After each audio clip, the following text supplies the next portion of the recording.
conviction, En effet, T demande un peu plus de précision sur le choc entre les certitudes et les convictions. Ceci n'est pas une chaîne philosophique ni conseil en investissement, alors on va rester dans les 180 secondes, simplement pour en effet mettre en garde nos amis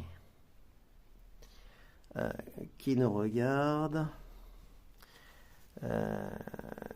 Chose qui a déjà été dite, mais très rapidement, dans une petite phrase dans le short numéro 15, à savoir que les certitudes étaient en fait des convictions un peu plus certaines et qu'il fallait arrêter de parler de convictions lorsqu'on parlait des marchés boursiers ou de la crypto-monnaie, etc., où rien n'est plus rationnel,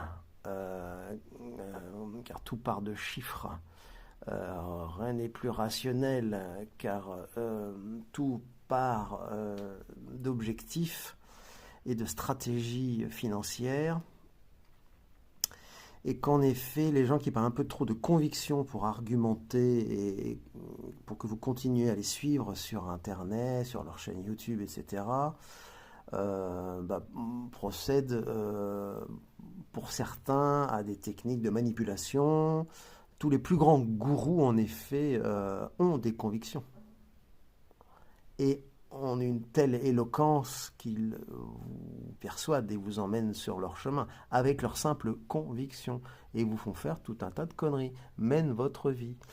L'argent, c'est la même chose. Je suis sûr que vous avez aujourd'hui des convictions et que vous avez des lignes en altcoins sur des convictions. Mais qui vous a donné ces convictions et sur quoi tiennent-elles? Avez-vous des éléments concrets à me donner, des chiffres, des résultats, des bénéfices financiers des entreprises? Nada, que chi. Les convictions, c'est du vent, les gars. Et la plupart, les gars et les filles, oui, les filles aussi, bien sûr, hein, vous êtes laissés avoir par des beaux parleurs.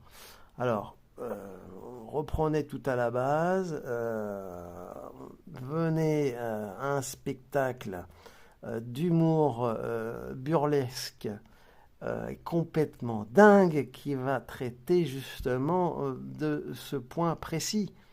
Vous êtes perdus, les gars, les filles. Trouvez votre cap. Pourquoi vous êtes sur cette fichue planète? C'est pour gagner du pognon, vous pensez vraiment? Vraiment?